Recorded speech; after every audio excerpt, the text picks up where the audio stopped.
Welcome to Behind the Screens, a podcast where we talk to industry experts and the people who make Universal Screens a leader in the world of motorized retractable screens.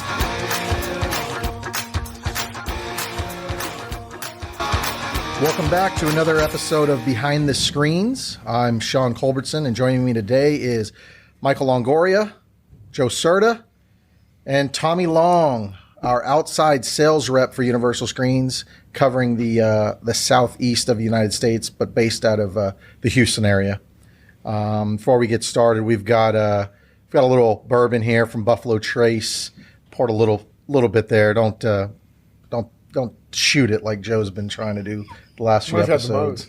But if you get a little dry, go ahead. You got a swig there. But this episode is going to be geared 100% towards Tommy, our outside sales rep, based out of Houston. You've been doing this with us for, I think we're coming into year 3 now. Yeah. So tell us how you got started within the industry, or even before that, how you got into the industry. I started over 20 years ago in the solar screen business. So I was working for a manufacturer as inside sales and learning the whole production side of it there. And then when I realized there was no good installers, I kind of went out and was doing it on the weekends and learning how to measure and the whole solar screen fabric, which is Pfeiffer. Houston is big Pfeiffer territory, not much Twitchell there at all. But it's always been teaching, learning the different coefficients with, how the fabric shades inside the house, screens on the outside. So it's always been exterior.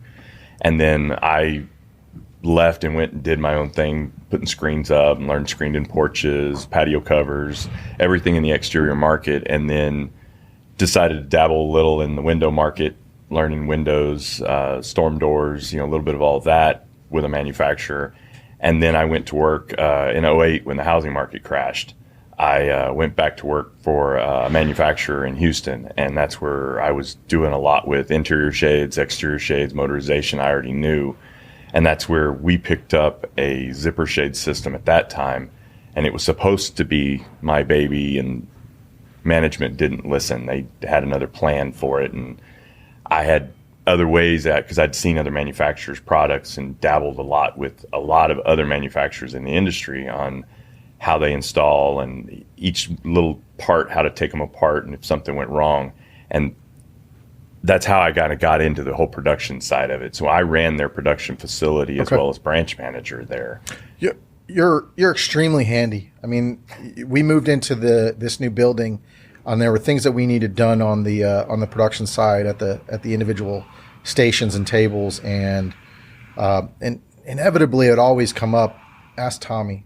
Tommy will know how to do it. or even better, it would be a need, and then 2 days later you had showed up and it's done. You fixed it. I grew up one way. Mike grew up one way. We all grew up differently. How do you know how to do all this stuff? My dad was very handy. Grew up on a farm. We did production picture framing, sold wholesale. So he always taught me at a young age it was easier to do it yourself twice and figure it out than it was to pay somebody and not know if they knew what they were doing to begin with. So there was a lot when I was growing up building decks and patio covers and all that. And I got into cars at a very young age, which he never wanted me to because he was a mechanic right out of high school. And he said that wasn't something that he wanted me to. And I went to school for computers, but I got so burned out of it. I started, I want to say, between my 5th and 6th grade year programming.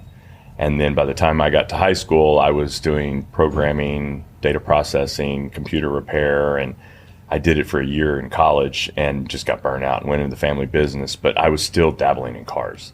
So I do a lot in the car industry still with friends on the weekends. I built art cars. I've been on a couple of TV shows, and I still have a couple of show cars at home. That's my son's that I still show regularly. So I've just picked up very handy and real good with tools. Yeah. And I can see the end picture. If I get an idea, I can see what it's going to look like in the end. Yeah. And my problem now is I just don't have enough time to get my own stuff done because I'm too busy taking care of everybody else's. Right. I'm always on the road. Your knowledge base, and it's a wide net, is It's great. It's a great tool for us, for our customers to have, for us as a company here to have and be able to lean on you of, hey, we need to get this done. Let's ask Tommy the next time he's up here. So we appreciate all that you do for Thank us. you. So you were working for a manufacturer, you were running production, but then you changed and pivoted at one point and started being the installer. And I remember Joe and I went and called on a customer, and they mentioned Tommy Long, and we had no idea who that was, or we didn't know who you were. And it's surreal that I specifically remember someone going, "Hey, you need to reach out to Tommy Long. He kind of does all the installations in Houston." And we said, "I've never heard of the guy." And now here you are. You're one of our top guys. How'd you get into installing on the exterior side?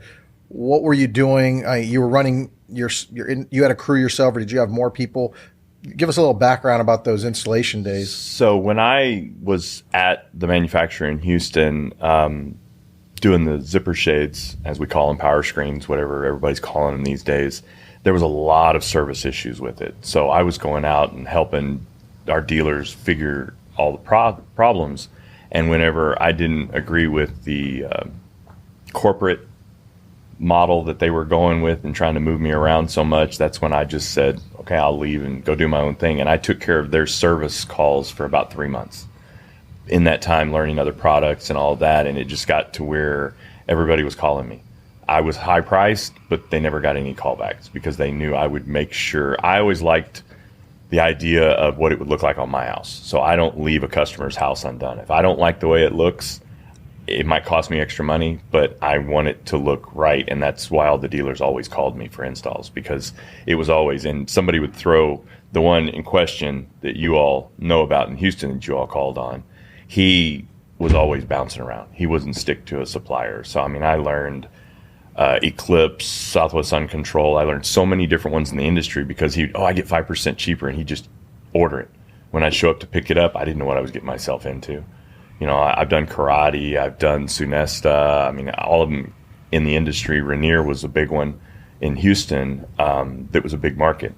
But I didn't just do Houston. Some of my Houston dealers would dabble in Austin and San Antonio, and some of them in Dallas. So I was constantly. But I think that helps you because you've experienced all of them. It's exactly. Not just one. Exactly. And that I use that whenever I'm talking to my dealers to try and give them the concept. It's the same concept, but it's not apples to apples always. Yeah. A lot of manufacturers do things differently than we do. Other manufacturers do things that are proprietary to them that we don't do, but that it's the same power screen concept, but it's not the same product. Yep. They all use a captive track on the side, as they call it, with a zipper. Some of them use a Keeter. The Keeter system is a totally different type of shade than ours. That's hurricane strength. And I haven't gotten into those only because ours is zipper market here. It's not necessarily high winds. Yeah. And so you had a very successful installation business going, and then we started to even utilize your services with some of our dealers, and then you took a leap of faith. Some conversations were sparked between the three of us, myself, Joe, and yourself, and you came up and you literally worked the booth as a volunteer you volunteered your services to come work our booth at IFAI one year. To talk a little further to see if this thing really had any legs. And then you took this leap of faith and joined Universal. Why? What was the thinking behind that, to just leave what you were doing and jump in with another? Well, it was company? my body was telling me it was time to do something different. I was a lot heavier, and I got a picture. You do. You sent it to me. I saved it. But no, I had been rough on my body all these years, and I didn't want to climb ladders anymore. And I was like, what do I want to do? I don't know if I want to go to a manufacturer again. I just didn't. But I liked y'all's product.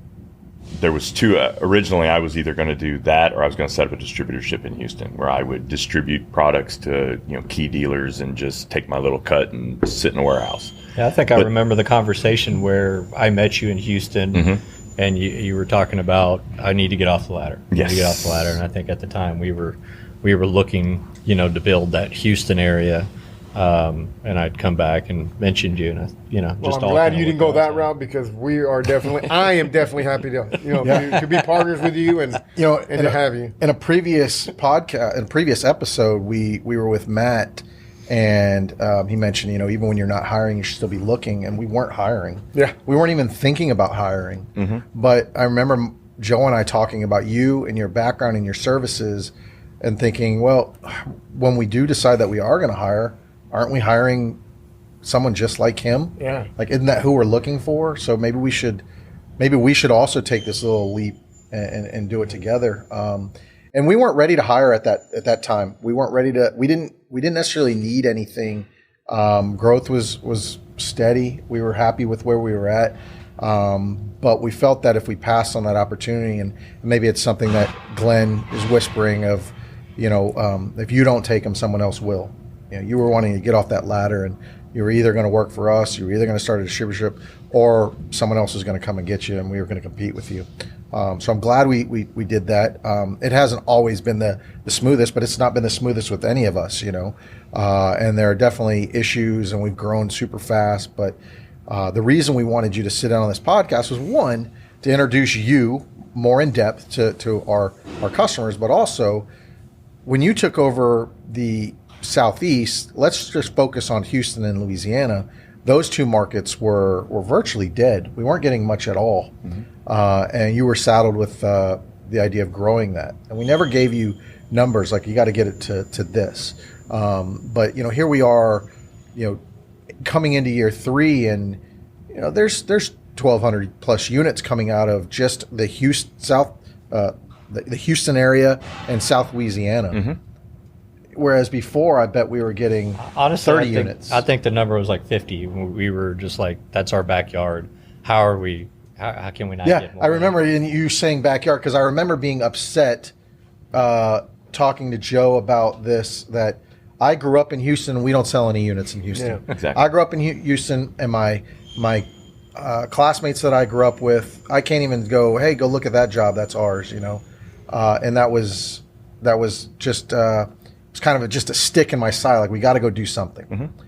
And then you came in, man, and like I said, to pat you on the back, you've really, really grown that. How did you go about taking a fresh canvas and growing that territory? What I'm looking for is the person that's watching this, that maybe is a salesperson, is in those same shoes. How did you just take this canvas and say, look, we got to start growing it?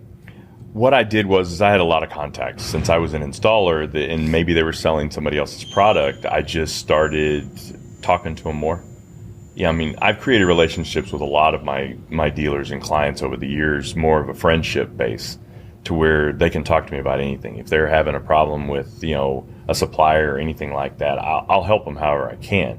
Not necessarily, go install their product for them that's not ours, but if it's our product, I'll go train them and their installers.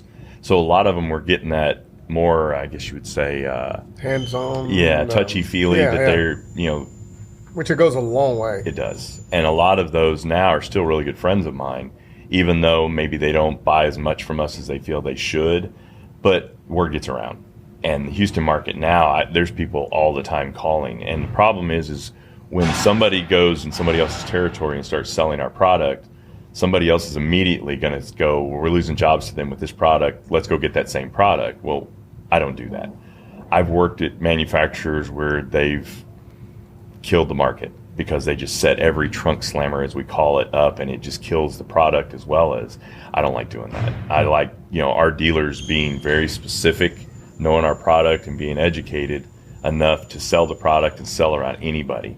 And that's where I over-educate the dealers that I deal with. And I think you've just answered my next question is, why are you successful?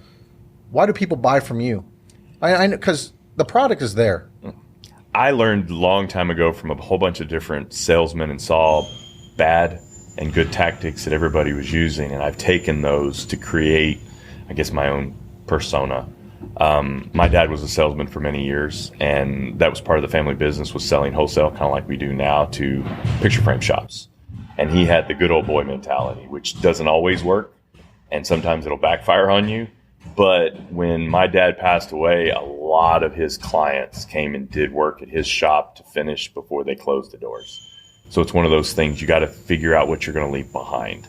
And that's what I've kind of wanted to build, was specifically the relationships with dealers. I mean, even if they're upset with production, they're still going to buy from us because they like our customer service or our salesmen. And that's what I try and instill in every one of our dealers.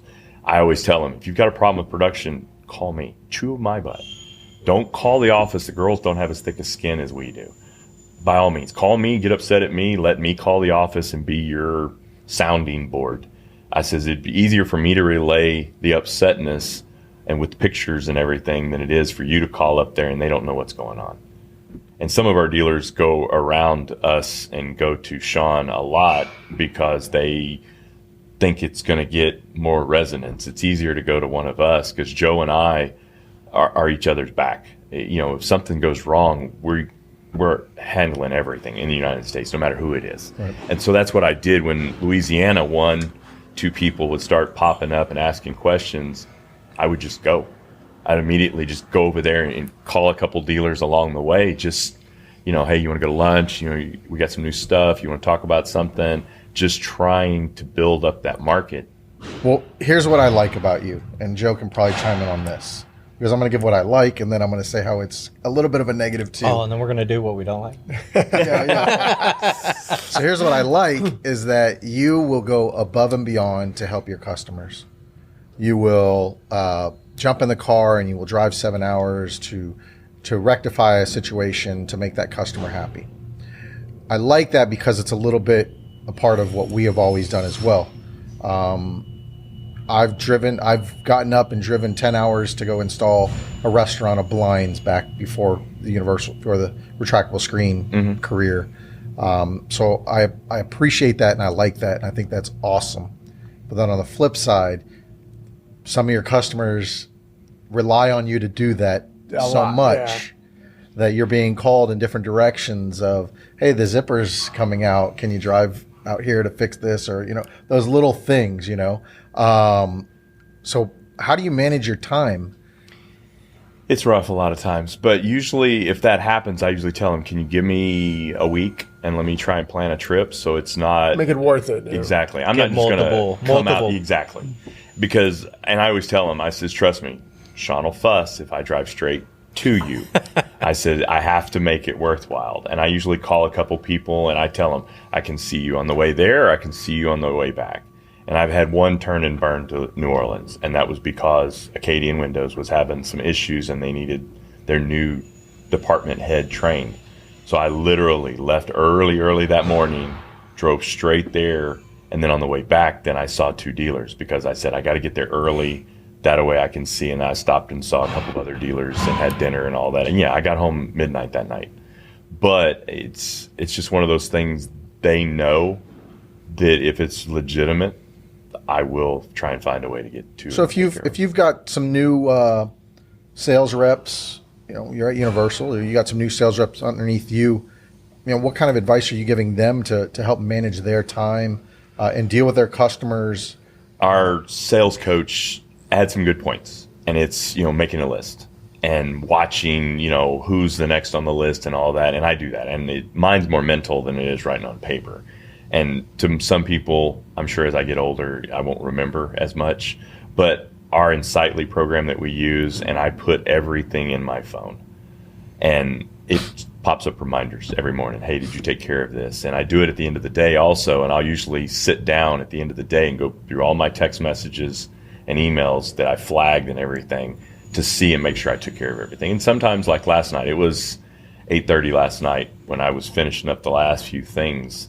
But I was bacheloring it last night. The wife was staying over at my mom's house to look after my stepdad. So I was like, nobody's here. I don't have to, you know, do stuff with the wife. I fed all the animals, and that sometimes gets monotonous when I come in late and I got all the animals on the property that are constantly wanting their attention too. Right. So, and it gets hectic at times, but there's usually an unwinding on the weekends. But I think that's what kind of sets you apart from a lot of sales guys, is that, you know, you're always trying to make sure that you've finished up, that you that you reached back out. I don't like leaving something undone, because Yeah. if somebody sent me something at 3:00 in the afternoon, or I talked to them and I didn't get to it when I get home, that's the first thing I do. My wife will say something. Hold on, I got to take care of a couple. But I of think things. that's important, because any dealer is going to say, "Oh, well, he didn't forget." You And know, believe me, whatever he's getting caught up on, it comes to me, because he copies me on everything, which is good. I mean, I copy him on I anything. stay in sync with him. Specifically, because if something is said incorrectly, not me, but if somebody says something incorrectly, he knows. Sunday, 7 p.m., we start getting those messages like, hey. If I'm sitting around, on the weekend and trying to decompress, sometimes I'm in sightly stuff. I'm getting caught up. I appreciate everything you do, man. Thank you. So since you've come on, and it hasn't been all business. I mean, we've had quite a lot of fun, since you've come on, and we've went on some good adventures. Just coming off of one at IFAI, which is our industry trade show in Nashville. Had a good time. Yeah, Hey, I thought you were going to say something like about the scooter. Yeah. Oh, don't even go. Well, now you've mentioned it. So how is your rear end? It's going to be sore for quite some time. So we're The going to older have we get, I think the longer the healing process. So We it's will probably going to be 2 months. we will have to check the intersection cameras and get with Nashville Police and see if we can't get a picture I said of something that. to one of my dealers about that, and he kind of laughed. He says, I had to pay for one of those. And I go, what do you mean? He says, my brother totaled one. I said, how do you total a bird? He says, yeah, I had to pay for one. It was $800. I was like, good Lord. you may want to mention what we're talking about. Yeah, so he was on a bird scooter. Anyone that's been to Nashville knows that Broadway is the happening spot for the live music. And we needed to go right, and this young man decided to go off of a curb, and that didn't end well for him. He was leading the team. If I would have still been 50 pounds heavier earlier this year, I would have probably bounced a little bit. And it didn't. I thudded. Oh, we heard it. Nah. So I feel it. Trust me.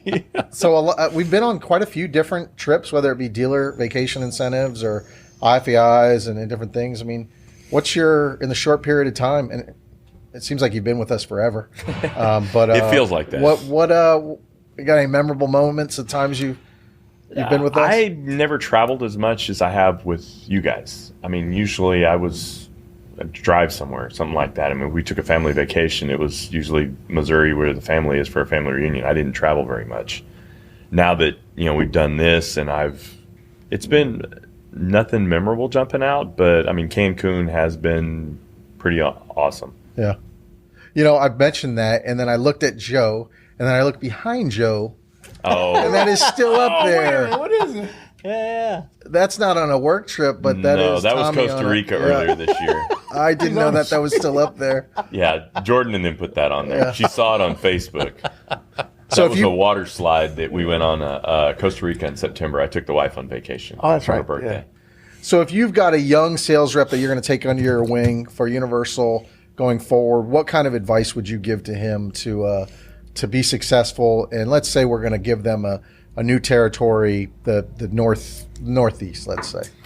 I mean, just actually look at your current dealers there and communicate with them first to make sure that they're still available. Because we have some in our list that What if I've there communicated. is none? If there's none, start looking in the territories on Facebook, because a lot of people are using social media now, and you can see what other products other dealers are selling, and go after ones, or just communicate with them first, the ones that are actually doing exterior shades. Because what will happen is they all talk in their area, and an interior decorator will be probably communicating with a screen room guy or something like that, and start just seeing what you can find in an area. Social media has been so crazy over the past few years that everybody's advertising. Even if it's just a small thing, they could be doing it on a Facebook page and not promoting it, and you'll see it. So use social media to your advantage. I use it to my advantage, yes. Yeah, absolutely. And I don't know how Sean does it. I mean, I was on TikTok earlier this year, and somebody said something that those shades wouldn't work in Chicago. And I says, no, our shades work everywhere. And I got like 30 DMs, people messaging me about stuff. And then the next morning, Sean goes, I saw Tommy on TikTok last night. We've got to be on TikTok now. And 30 minutes later, our marketing girl had us on TikTok. Just get Joe off of TikTok, please.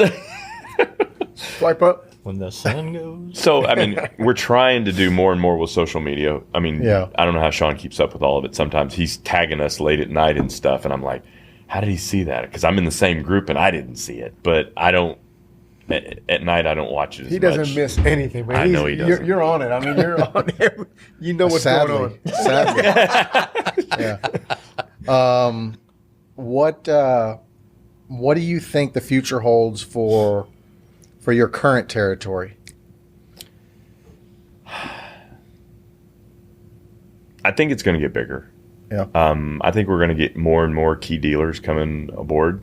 It's just finding the right ones, because somebody might just sell 2 or 3 jobs and then they disappear. Yeah. It's building the relationships with those to let them know we're here to support them. We'll get them whatever they need within reason. I mean, we're not going to go out and build them a hologram or something, just to sell our product. But I mean, we'll try and think outside the box if they get a weird product they want. Well, Sean mentioned how Houston, how you grown Houston, and in talking with some of your dealers, so some of your big dealers there. I mean, they're excited, man. Next year they're like, man, they are. Yeah. A lot of our dealers. Big. Oh yeah, a lot of our dealers are seeing no slowdown. Yeah. Especially in the exterior market. Interior markets, you hear mixed reviews. Yeah, it could slow down, but we see it still going up. I think the exterior market still has a lot of growth to go. If I had a company in Houston, I would buy from you just because of everything you said. Not only your expertise, but just the way you. The way well, I mean, I have a training facility at my own house, and I did that purposely. Which I've been to one, yeah. Yeah, and I did that purposely was because there's no good training, no manufacturer, and it's not just us. Most of the other manufacturers don't even have training for their dealers. I mean, I've heard a couple of other dealers that said, "Yeah, I called them and I was going to sell their product, and they showed up and goes, no, here, figure it out on your own." And they're like, no, and that's why they all because our company's installer based. Everybody here has installed. I mean, Joe and his boys used to install on the weekends. I know Sean will just say, go ask them now, but back in the day, he used to install. So we all know, and that's why they like our company so much, our customer service, and we all know how to tell them how to install it. And that's what all my dealers like. Yeah. I know screen rooms. I know screen doors. I know all the manufacturers. I know how to tell them to do build out when they need it and not hire a contractor. Their guys can cut the same saws they're using to cut the tracks with. They can cut our metal. And that's why our showroom here, I designed it to show all the different aspects of what can be done on a porch, was specifically for that reason. I think going forward for the new year, that's going to be a big thing for us to have regional installation training and things like that. And you'll be a big part in helping us lead that. Okay. But as we wrap up here, I think it's the exact same topic as we hit when we had Joe up here. Like the key to success. So you sell a widget, and the widget is a good widget, but it's all about relationships. I'm selling myself to the dealers. Yep. Whatever product I have in my hand, once you've sold yourself, they'll buy it. All right. And most of my dealers, I wouldn't have gone to a company that I didn't believe in. I mean, that was my whole thing. I wasn't going to go to, the 3 products I was going to distribute would be the 3 companies I would go work for. Yeah. One of them is so far away. Actually, 2 of them are so far away, and this was in my backyard. So it's like it made perfect sense. Did he settle for us? I was going to say, That's what he said.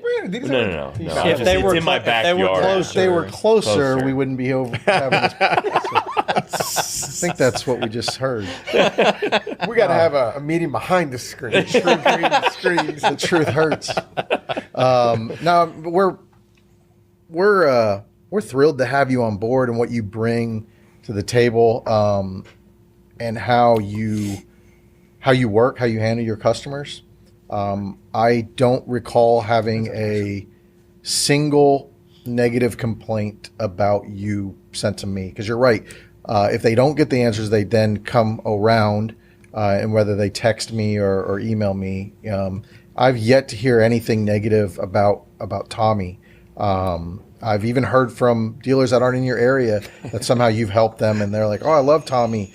And the way it's written, I'm thinking like, he's not your rep, but I'm glad you helped them. Absolutely. And watching you in your element last week, was great.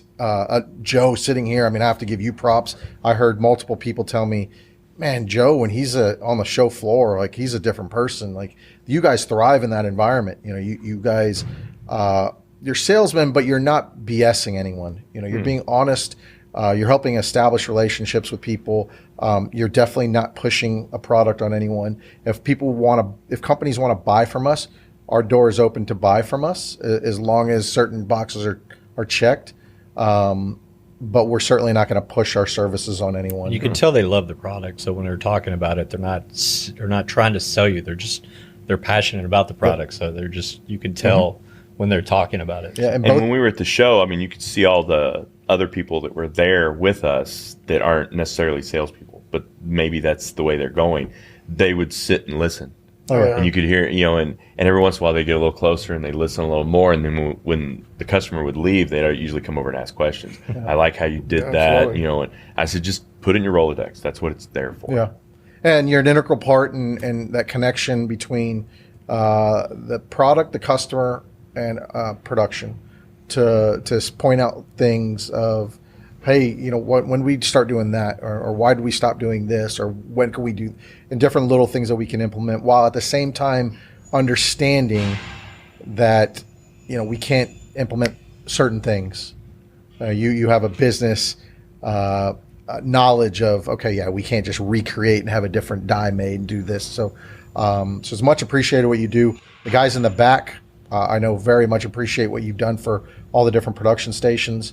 Our booths, I mean, tremendous job building those booths. The trade show, I saw Mike post something the other day on social media about how our booth gets looking better every year. Yep. I mean, that's you. You know, that's all you. You know, and there's upgrades already happening right now as we speak. I'll get the checkbook out. So yeah, hey, thank you for coming on.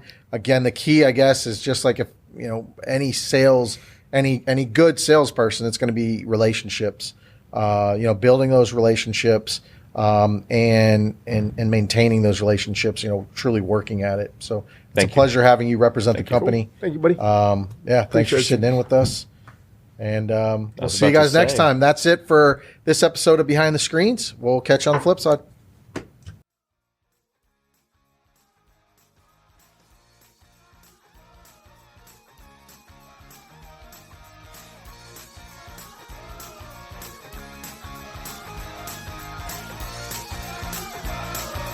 Thanks for listening to Behind the Screens. Don't forget to follow us on your favorite podcast player and leave us a review.